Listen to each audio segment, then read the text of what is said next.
Thank you for coming. Those of you that are here, I appreciate you coming, even though I can't see you. Okay, so next slide. I don't know what that just did. Okay. So our theme, and every year we have a theme, and my new head of school, our third head of school, will also help establish a theme with the staff. This year we decided to go with OEC is more than a school, it's an experience, because we knew that the fall of 2020 was going to be an experience. We weren't going to be able to predict that experience, but we knew it was going to be an experience. And what we have found, which I hope is where your heart is too, is this idea that perseverance, challenge, urgency can have positive outcomes too. So we have learned so much as a school, especially when it comes to technology, that I'm actually super excited to see what happens when we come back post-pandemic, like to normal, whatever that's going to look like, and just see how teaching has changed because of all these tools that everyone has had to learn. So for example, Zoom. I mean, that was a stressor in itself trying to figure that out when we first started. And then now it's just like second nature. So I'm excited for where we are. And one of the things we're going to talk about tonight is coming back live, which is exciting. So I'm very excited to tell you that OEC will be coming back on Tuesday, January 19th of 2021. So right now that is the board approved, whatever the fanciness that needs to happen, that is the approved date of return for anyone that's in a hybrid format in the West Winfield School District. Now, of course, they'll be watching the numbers. They want it to be a safe return. They had originally put out a date of, what was it, the 30th? Is that right? And then it was not going to happen. Like when we went off post-pandemic, or the 8th or something like that. The date keeps changing, but right now it's the 19th. And the exciting part about returning on the 19th is it's exam week. Woo! What a great week to come back to school. Yes. Actually, I think it will be better for students to take exams live than it would be virtually anyway. But this is our exam schedule. It's a slight change from the calendar that I put out in the fall. But any of my veteran OEC parents know that that calendar is just going to change anyway. But what we did is, instead of having 3 days of exam like we typically do, where all the students come in, we split it up so that A group is coming in for 2 days and B group is coming in for 2 days. And please know that our staff knows that they'll have to alter their exams from years before, because we've made some adjustments to our curriculum this year, but that is our exam schedule. The schedule I really need you to focus on, though, and this will be going out in an email so students can use the schedule when they're scheduling their college classes, is we're making a slight tweak to our return to learn hybrid format. So notice, can I point? Can you see my little guy here when I point with this thing? Okay, so last in-person learning hybrid time, those first 10 weeks, we had group A coming on both Mondays and Tuesdays, and group B coming on both Thursdays and Fridays. And what we found is, while that was a good plan in our brains at the moment, we really feel like we need to spread out the time for students, and I need to help teachers not lose their minds. So what was happening is they would teach A group all of the lessons, have that asynchronous day, and then go to B group. But it was kind of hard to keep track of where you were in curriculum, because there was such a long gap, like a week before you came back to see the same students again. And then it just wasn't working. That, and having 6 periods a day, because we wanted students to see their teachers twice. That was our original plan. We thought was lovely. But what we want to make sure we do is focus on not having opportunities for students to congregate very often. And so by only switching classes 3 times, you'll notice we went to a bell schedule. That will reduce the opportunities for students to congregate in the hall, because it's winter when we come back. And so we want to make sure that we're only having to clean desks 3 times instead of 6, only having students in the hall 3 times instead of 6, and then really pushing the hand washing schedule of students will go out in the hall and wash their hands 1 time each during their hours. I have a solid lunch plan. Please don't worry about that. Students will be probably like 10 to 12 feet apart while they're eating lunch, all facing the same direction. So it's like every other seat, every other row. I have all, it's like a math problem. It was actually fun to work on. So that will happen. So don't worry about lunch, but please map that Monday, you will come Monday, Thursday, A group Monday, Thursday, B group will be Tuesday, Friday. And so we are doing a block schedule. Students normally have to plan around our typical schedule. Students will now have to plan around this schedule when they're scheduling college classes, but also the possibility that we're remote. And if we're remote, It's still that morning schedule. So just keep that in mind when you're planning for classes, have both of those in front of you. What's nice is there's still a lot more flexibility, even though you're planning around these two bell schedules, than there would be if you were planning around our typical pre-pandemic schedule. So it's opening up some opportunities for students. So I'm excited about that. But I'll explain all in email, but take a look. Hopefully you've had a chance to look at it. I will take questions later about the bell schedule if you have any, but that's our bell schedule. Staff, did I leave anything out about the bell schedule? You might just want to note that this return to learn is block schedule 1, 3, 5 and not our current 1, 2, 3 on Monday. So if you want to elaborate on that piece. Okay. So the reason we've switched it to 1, 3, 5 is we always, as a school, have had 5th and 6th hour meet after lunch, and students have kind of prepared college course schedules based on that fact. And so we want to make sure we honor that we're still doing 5th and 6th period after lunch. And then the other thing I want you to notice is we've had some great success with the conference time with teachers doing our remote time. So teachers are available from 1 to 2 to conference with students, and either volunteer a student to come, or they might show up voluntarily. But we wanted to keep that time frame in person. And so teachers will be available from 1:30 to 2 every day, kind of like at the end of the school day, for students to come in. They do have some other obligations and things that they'll be working on from 2 to 3. But please know that because we can't really be available at lunch, we were trying to give that time back, because our teachers do work with students a lot outside of class.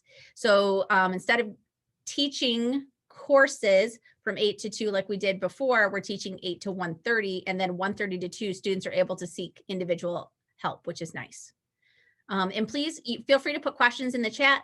I will have a question comment section later on, and Mr. Toy is going to be assisting me with that, but that is our bell schedule.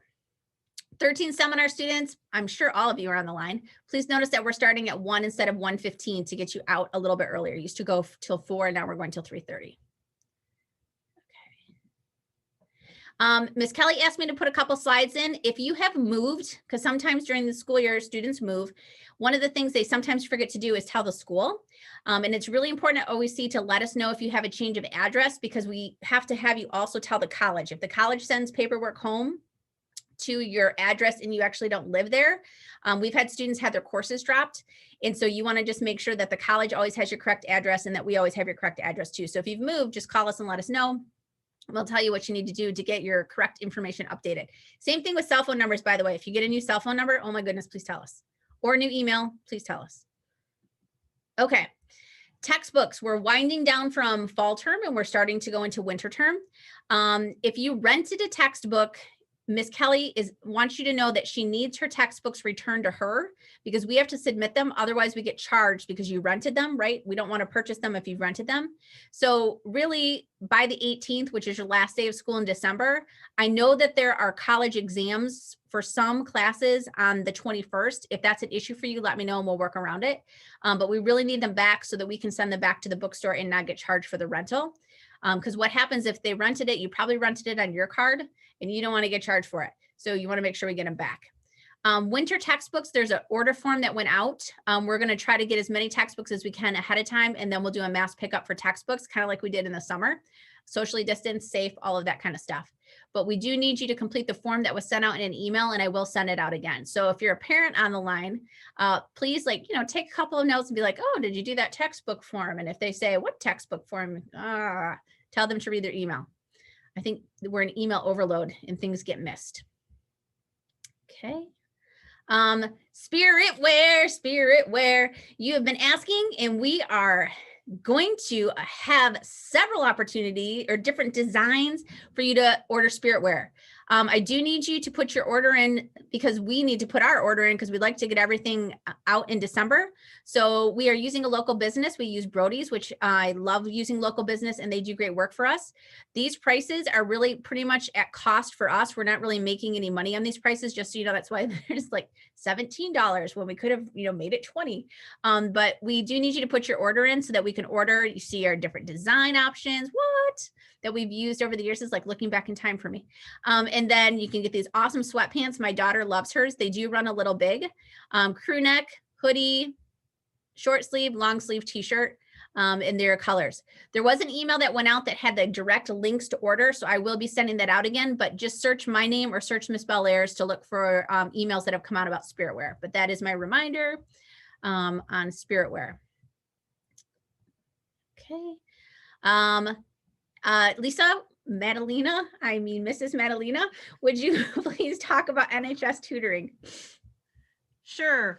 Every year, our National Honor Society students host peer tutoring. And in the past, we've oftentimes had after-school opportunities or lunchtime opportunities. And our plan before we went virtual again was to begin hosting, as soon as the second marking period started, begin hosting lunch opportunities for tutors to be around and students to come and seek help. Since we went virtual, we had to alter our plan. So we are now offering a high school help hotline. So we have 2 vice presidents of service this year, and they will each be manning 1 evening of tutoring. And they are connected to a group of students behind the scenes that are tutors that have signed up to help students. So as soon as your student knows that they have a problem or a question, they can email oectutor@gmail.com. Deepti Ahuja or CC Zalewski will respond to that email, and they will connect them with a tutor that is very competent in the area. So if it's a geometry question, they will match them with somebody who signed up to tutor math and geometry. And they will relay the email, and your student will get a response back from the tutor. At that point, they can either continue communicating by email, or they can arrange a FaceTime conversation, a Zoom call, or they can use phones for texting to get that help to your student. So please be mindful that the hours are different on both evenings to make sure that it works for students who tend to do their homework later and students who tend to do their homework earlier. So on Tuesday nights, it's from 7 to 8. Yes, I know it overlaps with this webinar, but the webinar was announced after we picked our time.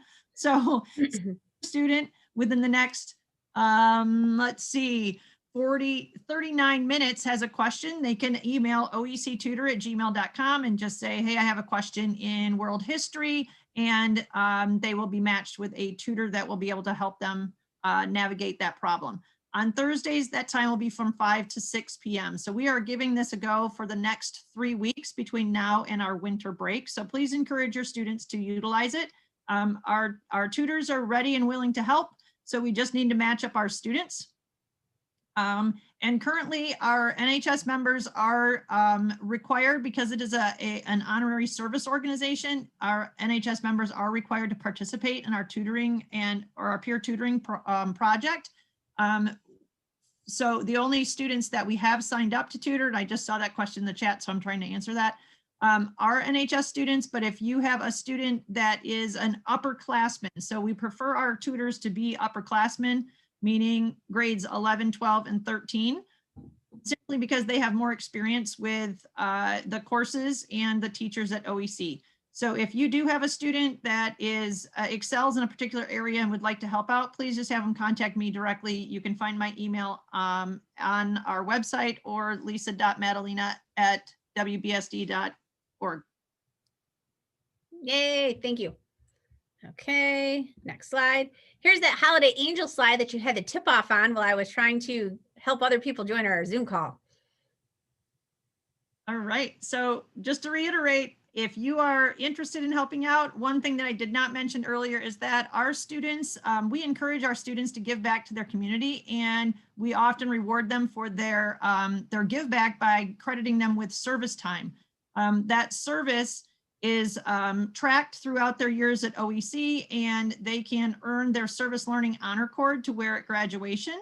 If they're an NHS member, they will need to earn honor or service hours for NHS specifically, but we track all of those hours. So if anybody donates a gift, the request is that you just put your name on a sticky note or on a piece of tape and attach it to the gift, so that I know when they're coming in and get dropped in the Dropbox who to give credit to. But your student will receive a half hour of service for every item donated, up to a maximum of 2 hours for this event. Please don't write your name directly on the item. I mean, yes, please don't do that. Just piece of tape or sticky note. Yeah, thank you. All right. Next, okay. It's getting exciting. You're about to meet OEC's third head of school. So I do want you to know that there was an extensive, warmed my heart, felt so proud that they took it so seriously, search process for the new head of school. So West Bloomfield School District, like every district, is pretty busy right now. And they did a search process that lasted 7 weeks for this position. I was not allowed to be part of the search process, which is a very typical thing when you're looking from one leader to the next, that you want the people that are staying to choose the next person, but it was so hard to keep my hands out of it. Oh my goodness. So the search process, an announcement was made, and there were 10, I believe it was 10 people on the interview team, and there were 4 rounds of interviews. So I have asked my parent involvement team crew chief, Miss Stephanie Kreider, to talk to you about the process so that you know what it looked like from her end, so that you can feel very confident that they did a very thorough, almost like a superintendent search for OEC's third head of school. Miss Kreider. Yes, thank you. I would agree that this was a very extensive process. I should probably first say that I do have prior experience being on an interview committee from my home district. And so initially my thought coming into it was that we probably wouldn't do much other than interviewing. And I realized that the WB way is not to shortcut anything. Which I do appreciate a lot. So we actually, we ended up being a 10-member committee. I think initially we had 11 members with 1 person from central administration who stepped in. But there was 1 parent from OEC, 1 student. We had OEC staff, central administration staff. I think it was incredible that the superintendent was a part of the process the entire time. And then we also had other administrators who were a part of the process as well. So application period did start October 5th. And on October 9th, if you guys remember, as an OEC community, we had the opportunity to actually give input ahead of time. So one of the things I wanted to make sure that I shared is that we took your survey responses very seriously. There were 91 responses, and that was a combination between parents, students, and staff. And that was a part of our homework. So all committee members had homework to do. And we not only looked at the survey responses, we looked at the job description. We looked at candidate resumes, which there were 7 candidates who were interviewed. And we also looked at something called the National Professional, Leadership for something for educational leaders. I think that was like 30 something pages. So I think that's when I first figured out that they were taking this pretty seriously. After we reviewed the documents, we had a training. And that was just for the selection team members. And so we were kind of prepped on what we could legally do and not do and everything to expect throughout the process. And then we went through the rounds of interviews. I have to say that before we even got into the full first round of interviews, Mrs. Larkin stood out. Every time I try to show something on Zoom, it doesn't really come across too well, but I'm going to try to hold up what we got from her. Like, can you guys see this? Like, this is how you interview. This is an exceptional portfolio that was presented to the interview committee so that we could look at everything she wanted to provide in addition to her resume. And that actually, she was the only candidate who had that portfolio. So that was one thing that stood out immediately.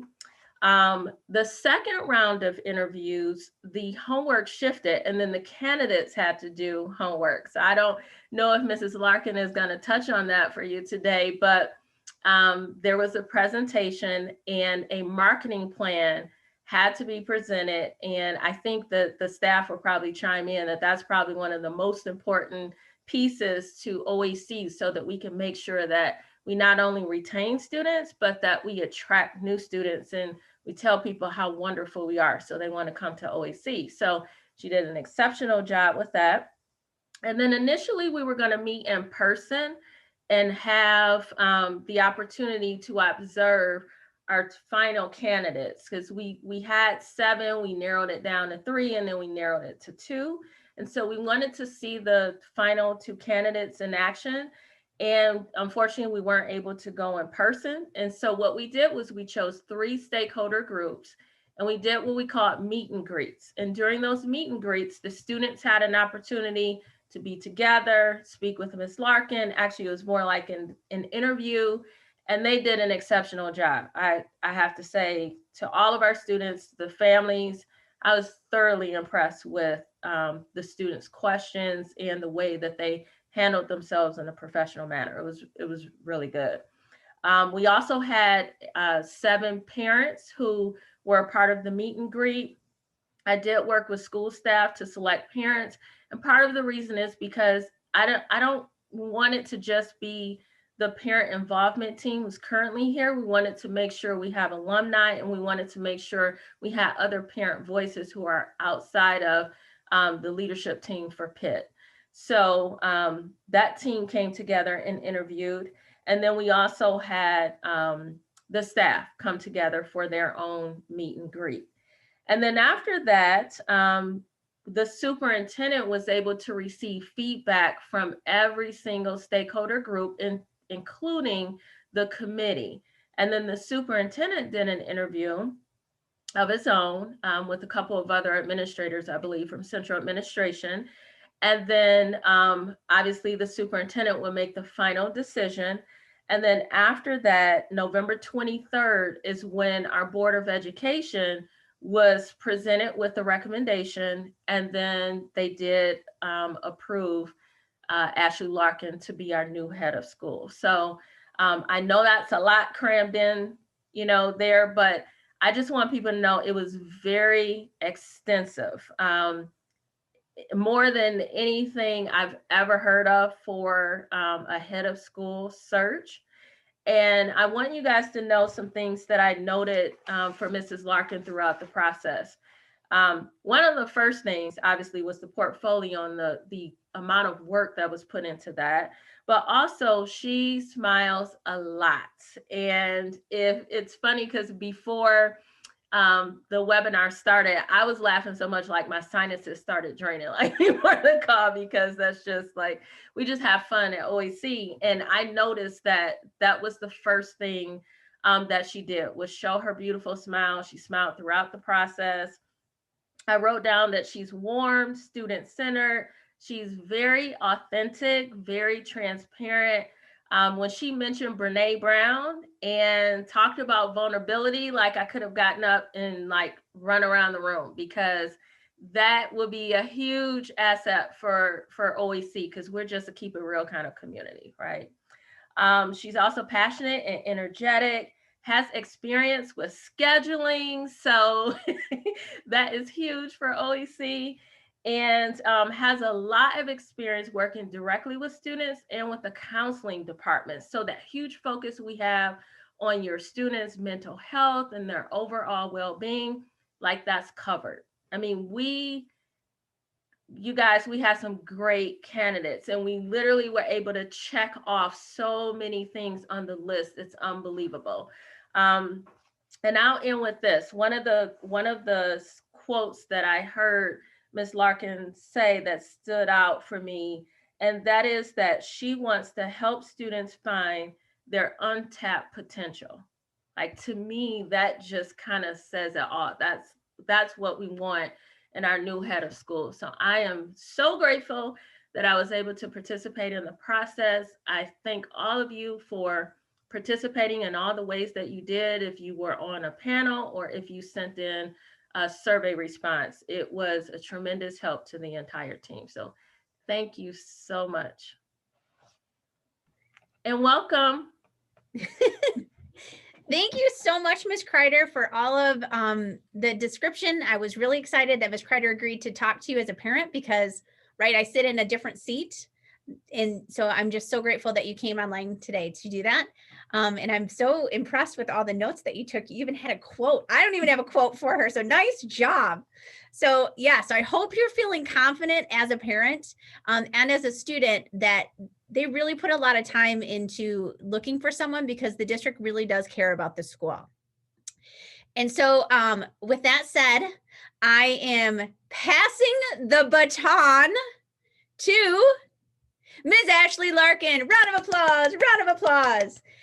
Yay. And I echo everything that Ms. Kreider said. I have like descriptors down, honest, transparent, kind, warm, but she can be feisty when she needs to. So please know that she will go after everything she needs to protect our school and get things for our school. She's available. So she's always had an open door policy. And I worked with Ms. Larkin for several years. When you travel the school district, there isn't a single person that has anything negative to say about her. They actually smile when you mention her name. If you watch the Board of Education, when they're like approving her, their smiles are genuine. They're so excited. So the big decision makers in the district are already smitten with Mrs. Larkin, which is great for our school as well. She is passionate and she's calm. So one of the things that I found really interesting is during our transition time, she's been going into focus classes to meet the students so we could see faces. And one of the things that was asked was, what is your tell when you're frustrated or upset? Because they all know my tell. Like when I get nervous or emotional, and I can't believe I wore a shirt that's lower, I'll get red, which is I usually can hide that part, but my hair will go up. Like I can't handle anything touching my face. And so it was interesting because she doesn't know what her tells are. I am sure we will uncover them for her. So, but she is a very calm person. I think her tell might be that she takes a breath and then she responds, which is great. So I am beyond thrilled. So I'll turn it over to Ashleigh Larkin. Thank you. Hello, Team OEC. I wish I could see you, but just knowing that you're here is really exciting for me. I'm so appreciative to see so many of you sign on tonight so that we can chat a little bit. Obviously, I just want to start by saying that I am fully aware of the shoes that I am about to try to even fill in Miss Newman. She has been such an instrumental part of the school and of building the culture that's been created, that feeling of community, that just sense of excitement when you walk in the doors. And so I know that she will be incredibly missed. I have a ton to learn. And so I'm really happy that she is a phone call away for me, so that I know I can turn to her if needed. So I know she'll be greatly missed. I think it's really important. I was telling the students today in the focus classes when I met with them that I understand that people can't be replaced. It is a passing of the baton. And so I'm just excited to continue to build on the great things that have been happening at OEC. So I wanted to share just a little bit about me personally for those that were not part of the interview process or that I haven't had a chance to get to talk to yet. My name is Ashleigh Larkin, as was mentioned a few times tonight. Just educational background. I attended Michigan State University and started as a psychology major, thought for sure that's what I wanted to do. And I decided in my junior year that it was not for me and changed to education. So I took a little bit longer. I then went to Wayne State and earned my Master of Arts in Teaching, along with my teaching certificate, and then went to Central Michigan University, where I'm currently working on my education specialist degree. This is my 10th year in the West Bloomfield School District. I started at the high school, and I have been there ever since I started 10 years ago. When I first started at the high school, I taught world history, and then I moved into teaching civics, world history, Michigan history, and student leadership. And I also served as the student activities director. So that was just an awesome time. It's one of my passions is student involvement. And so we were able to plan all the major school activities. And it was really, really something exciting. And we worked very hard to change the culture at the high school as well into something that is filled with spirit, is positive, and really developing it into a place where all students feel like they belong. From there, I moved into the assistant principal role at West Bloomfield in counseling predominantly. So I mostly focused on master schedule work, social emotional support, and then college and career readiness, among many other things. Personally, I am married. I do have a daughter. Her name's Grace. She is pictured there from this past Sunday. We went and cut down our Christmas tree. So that's us at the Christmas tree farm on Sunday. We have a dog who we rescued. His name is Walker. He's a golden doodle and he is just awesome. They're the best dogs if you're looking for a dog. Personally, I like to really spend time with my family, cook. I do like to run and be active. I like to be outside, love to travel, love exploring new places in Michigan. So I've been to some really neat kind of off the map places in Michigan and would be happy to talk about those with you. In terms of my passions in education, I'm very passionate. I know Ms. Kreider mentioned this, but I feel that every person, myself, any adult on this panel, students, we all have untapped potential. There's always something that we can do or discover in our day to take us from good to great or to go to that next level. And so that is really a passion of mine, is how am I bettering myself? How am I taking myself to the next level? And how am I doing that for students and staff? So I'm excited to continue that work at OEC. And then also social emotional learning. I have been lucky enough to attend several professional developments and trainings around social emotional learning and have really worked to make sure we're supporting students in that way. So hosting everything from student yoga to art therapy to group counseling and doing some really neat things that I'm excited to work with everybody at OEC to bring there. And then lastly, college and career readiness. How are we helping our students to succeed at the next level or to take the next step? So that's just a bit about me personally. In terms of the interview process, I think Mrs. Kreider did an awesome job explaining the process. It was definitely an exhausting process, but one that was exciting. I found myself in every step of the way becoming more and more excited about the potential of being head of school for Oakland Early College. So by the end, I absolutely knew that this is what I wanted to do. The staff were amazing. Same thing with the panelists, the students, the parents, the college staff. And so it just grew my excitement for the school. Something I'm truly excited about and why I really applied for the position is the ability to form really strong relationships in the smaller school setting. So I'm excited to get started. I was able to go into some focus classes and a seminar class and get to know students a little bit. They were able to ask me some questions.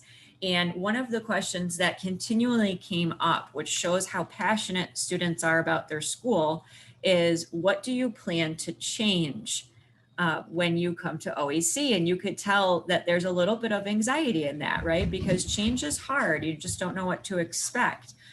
And my response was, I think a good leader does not change anything right away. They come in and they observe. They have to immerse themselves in the culture to see what's really going well and then what are things that could be improved upon. And they get stakeholder feedback in order to do that. So what does the staff think? What do the students think? What do the parents think?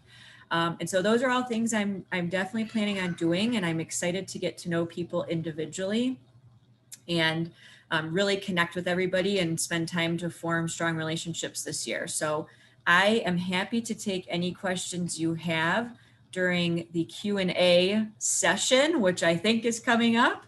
But I'm just incredibly appreciative of all the work that went into the panel, to all the work Ms. Newman has done with me in the past week, because it is a lot. And like I said, I have a lot to learn, and she's been spending a lot of time with me, which is great. So truly appreciate the warm welcome and all of the support. And I'm excited to get to know everybody even better. Yay! So sorry that I get so emotional. I'm just so relieved. Mr. Heffelbauer texted in the chat that he wants to play poker with me because obviously I don't have a very good game face when it gets intense. So you don't know. I can still bring the theater out, I guess, if I need to. But I do want to touch on what we've been doing to make the transition. We have met several times in person and through Zoom, but socially distanced. And one of the things that I was chuckling with the office team was we went through a month by month, like kind of to-do list that I'm sure I'm forgetting things, and I'll wake up in the middle of the night and then text Miss Larkin of what we're going to do. And Mrs. Larkin left that day looking very full of knowledge. I'll put it that way. And so she took a lot of notes, but like she said, I'm really only a phone call away. And the staff is amazing at OEC, so they are going to help her fill in any gaps that she has. But again, only a phone call away. And I'm so excited that she's coming in. You're going to have such a great experience. So with that, please, Mr. Stephen Toy, tell us what we need to answer. Okay, so the first group of questions that I got, thank you to those of you who put questions in the chat. If it was something I could easily answer or another panelist could answer, we just answered it in the chat. But there's some questions that came up a couple of times. There seemed to be a lot of questions about the A and B rotation that we had in the fall. The first question is, when we have to go back to a half capacity schedule, will the students remain in the same A and B rotations that they had in the fall, or will there be new groupings made? So my intention right now is to stay within the same groupings. If there's a pressing need, please reach out to me. One of the reasons it's really difficult to change the groupings is because of our smaller spaces. It's kind of like a logic puzzle. Mr. Toy's room and Miss Madalina's room only contain 14 desks at the most if we want to stay 6 feet apart, and we do. Even though some schools are going back with 3 feet distance, we are really committed to maintaining that 6 feet distance between students and staff. And so it's tricky when I look at moving a student, because if it pushes one of their classes over 14, I have to really take that in mind. Fortunately, we have 3 large spaces, which is really nice. That provides us some flexibility. But my intention is to keep the same groupings. If there's a concern, just reach out to me individually and I'll see what I can do. Sorry, Okay. long answer for a short question. That's wonderful. Another question that a parent had, and I'm sure other parents are wondering the same thing, is that if somehow we got an all clear to go back to a normal school schedule, what I think at one point this year was called the old phase 5 or the phase 5 schedule, what would the Bell schedule look like? So I reached out to the fancy central office folks today to ask that question, because I was wondering if I actually had the same question. And what they presented at the board meeting is they're really committed to doing a hybrid phase for second semester. If the world magically turns perfect, we could have a different conversation and we would work with students, but definitely through that winter term, which is the end of April, we are going to stay in hybrid format, or if we have to go back to the fully virtual format, we would do that. Just so we can maintain consistency, because our students are scheduling college classes around our schedule. And I don't think the district sees us going back. I'm sure a lot of it has to do with vaccines and all of that kind of stuff. And so they're just really being cautious. They were really there. It's a very progressive district. We came back again, 10 weeks in person. I challenge you to find another public high school that was able to do that. And so now we're being cautious on this end, but I think they're just always being cautious and trying to create experiences for students. So to be honest, I don't see us coming back to that phase 5 schedule, at least not until the end of winter term, which is the end of April. And then we would have a new schedule for you, but I pretty much think we'll be hybrid for the year. That's my bet. Okay, thank you for that. I think that addresses those questions that I saw. There's another question that's kind of specific about the plan that we have in place right now for January 19th. When and if we get to go back for our final exam week, we have a conference schedule on the schedule. I think the student teacher conference schedule starts at 1:25 in the afternoon. And if a student isn't going to be using that conference time, will they stay on campus or can they be picked up at 1:25? They can absolutely be picked up at 1:25. Please, please, please, please pick them up at 1:25, because we're going to have a little bit of a struggle housing students. It was great for the first 10 weeks because people were outside all the time, which was wonderful. So we will have places to kind of like help students not be in the cold while they're waiting to be picked up, but still be socially distanced. But it would be very helpful if you picked your student up. And again, I know it's inconvenient. I'm glad it's only 2 days a week, even though I'm sad it's only 2 days a week. And our parents have been great. You have been so gracious with me about not, telling me all the things you thought I was doing wrong. So I appreciate that you are working with us, because we really try to come up with the best plan we can for you and the teaching staff, and get as much live instruction time as we possibly can. Some of our students are really missing community time, and they're wondering, will we still be having community time events? This might be a question for Ms. Larkin. I'm not sure. Yes. Yes. So that is something that I'm very excited about. Some of the students in the student panel had the same question during the interview process. And I have brainstormed already several virtual events that we could do during this virtual time. So I'm excited to talk to the staff and to some students to see what they might be interested in doing. So absolutely, I think that's a huge part of the culture at OEC, and I'm really excited about that and the fact that we can continue that. Ms. Larkin, is that Grace singing in the background? Is that at your house? Yes, it is. Lovely voice, lovely voice. I do see a question in the chat. I'm sure you were going to say it, Stephen, but since I can see it, I will just address it. Someone asked if they have to schedule their college classes around that pre-COVID schedule that I put out right at the beginning of the year. That was when I had a lot more confidence that we were going to come back to phase 5 right away. Nope. Oh, that darn schedule is gone. So you really just have to schedule around the virtual schedule you're in, and then the schedule that is the hybrid, the new hybrid format, which is the one that I showed tonight. Thank you for asking that question. Other questions, Mr. Toy? I think there's a general question here. I'm going to kind of combine a few. Looks like some students who were in A rotation before, who are attending on Monday and Tuesday, now will be attending on Monday and Thursday. And B rotation kids who were here on Thursday and Friday will now be attending Tuesday and Friday, if I have that correct. Yes. So the question is, if a student has an individual concern, would it be best to contact Ms. Bellairs? Because the daily schedule might be changing a little bit, what would be the best process for a parent to reach out to the school? So if I would email, you can email Ms. Larkin, myself, and Ms. Bellairs, but definitely Ms. Bellairs, and then we might be able to work with you. So I just want to, I apologize for the change. That's why I'm telling you now, because it won't be until January. So I'm trying to give you lots of heads up on that. But as of right now, the intention is not to change the cohorts, because they are very delicately balanced to maintain that social distance in those smaller spaces. So it took a lot in the beginning to do it, several hours of don't talk to me. I need to be in this cone of just dial in to figure out how to make it work. So it's really hard to make changes. It might not seem like it is, but it's really hard to make some changes. But definitely please reach out. Ms. Bellairs, you can put me on the email just so I can chime in. And then I would include Ms. Larkin as well. There's one more question that's come up. If we are online all through January and we're not able to go back to campus when we all want to, what might be the plan for the final exams?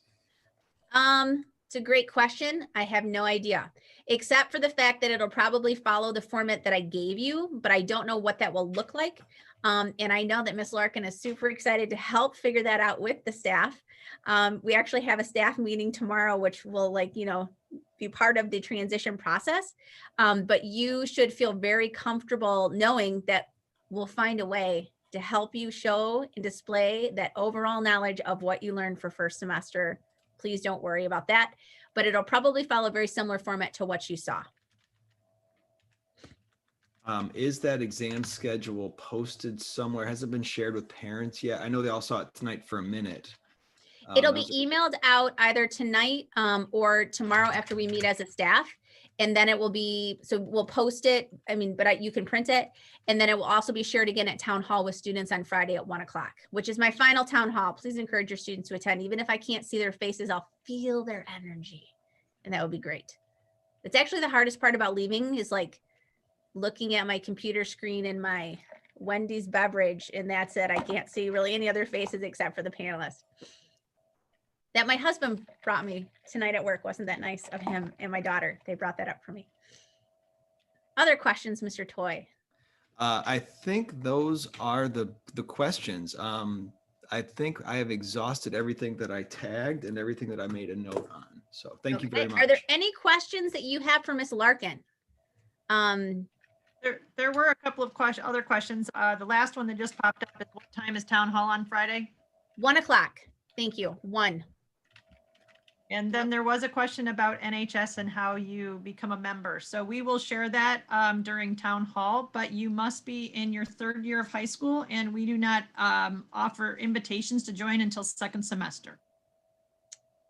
Yeah, so that's a little bit different about us because we want to get to know our students before we invite them in as an 11th grader. So we do it 2nd semester because they still have 2 years after that left. And it's also a national bylaw rule that you must be in a school for at least 1 semester before you can be inducted into a school's National Honor Society. Yes, and and that. that just popped up. So Mr. Toy, if you could backtrack to that question that just popped up. And Ms. Newman, maybe while he does that, there's a request for you to back up to that final exam schedule. I would Sure. assume people want to take pictures of their screen. Oh, no. Yes, I can do that. That's 2, David. That's 2. Miss Madalena, which question is it you're referring to there? I think there was a question just a second ago about clubs. Yes, how will clubs work this year? Thank you. I do see that now. I know that Mrs. Krauser, and Mr. Snyder are preparing a slide to talk about clubs at Town Hall. So tune into Town Hall. We have totally revamped the club experience at OEC. Kind of think of like umbrellas. I don't know, they'll explain it better than I do, but think of like this overarching club structure and committees underneath as how we're kind of structuring it. So we will unveil that at Town Hall.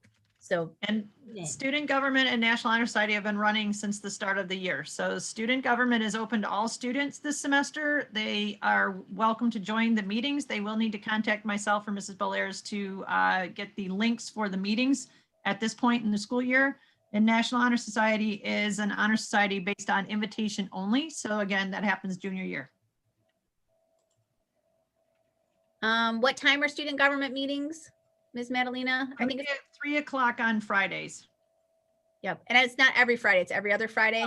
Yeah, it's once a month, and NHS meetings alternate on alternate Fridays. If you have a student who's interested in student government, have them reach out to Ms. Bellairs and Ms. Madalena, and they will make sure that you get connected with the committees and all of that kind of work. So there's the exam schedule. It's beautiful. I know, it's exciting. I was joking as we went through focus classes with Miss Larkin. My background is math and theater, and she has like, you know, this whole like social studies, likes to write part of her. So I challenged her to send an email without an error, because I feel like every time I send you guys an email, there's at least one mistake, even though I read it 16 times before I send it. As soon as I open it, I'm like, oh, really? So hopefully that will be a change that comes with the third head of school. Any other questions from Mrs. Larkin? Even if it's things like the students were asking, what's your favorite pizza topping? What's your favorite show? And then they were asking some really tough questions like, why do you think you're qualified to be head of school? Like it was like, whoa, keeping her on her toes. Any other questions? Is it possible to put that final exam schedule up one more time? Sure. Everybody really wants to see what that first week back at school is going to be like. I know, it's exciting. If I can get that, click one more time. There it is. Yep. One of the questions was, will Mrs. Larkin be sharing her cell phone number with staff, students, and parents? Yes. So she has a district cell phone just like I do. And we have talked about already the great importance of having student numbers in her phone. It just makes life easier, but also it's for safety reasons because students are on campus. So she will do the same thing I do. And she had the very clever idea. I wish I'd done this. She's going to send a Google form out to students asking some questions to get to know them. And then they can give her their cell phone number at that time if they're comfortable. And that way she can start to put a group together. But she will definitely be sharing that with you as well. We're kind of waiting for that transition on the 7th. So you're mine for a couple more days, and then you can start calling Mrs. Larkin or texting Mrs. Larkin. Okay. One of the questions here I see, I believe from a student, is how will the atmosphere change at the school when she becomes our principal officially? So Ms. Larkin, do you want to talk about what you think that might feel like as we take over? Sure. I hope that the atmosphere stays much the same, to be honest. I mean, the atmosphere is wonderful. It's a team feel. I always see people that are happy and just excited to be a part of OEC. So that part I don't think will change. I'm excited to continue that piece. I definitely do. I need to first figure out how much social emotional learning has been going on. I'm assuming quite a bit in what I've seen from some of the different focus classes and things like that. But if anything, I think I would be excited to build in some more of that. But overall, definitely my goal would be to keep the same amazing vibe that currently exists at OEC. So before I officially click to the next slide on purpose, is there anything that anyone on staff would like to share with the community? Like, this is your time, you have parents listening in, anything with Canvas, anything like that, that is something that you're like, oh, they need to know while we're here. Or those of you that were on the interview panel want to add to anything that Ms. Kreider talked about, now would be a great time. Okay. I see some more things coming in. With that, I am trying now, desperately trying to find the arrow to click to the next slide. Come on, arrow. There we go. Okay. So with that, thank you from the bottom of my heart. It was so nice seeing you one last time, and I hope you have a wonderful evening. Go team. It's not nice to laugh at me, panelists.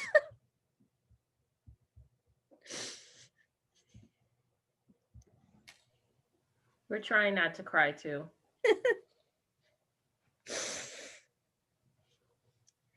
I'll go have a cup of lemon tea, write some more emails.